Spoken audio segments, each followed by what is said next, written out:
mis on üks oluline eluõppetund, mis sa oled saanud? Võib-olla ongi see, et tuleb lihtsalt asju teha. Just do it! On need siis mängud või mis iganes projektid.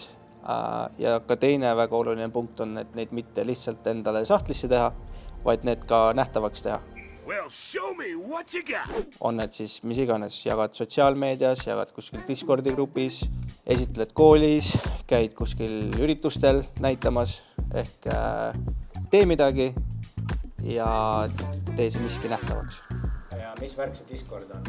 See Discord on üks tore programm, kus on serverid, kuhu saab liituda ja kus saab suhelda inimestega.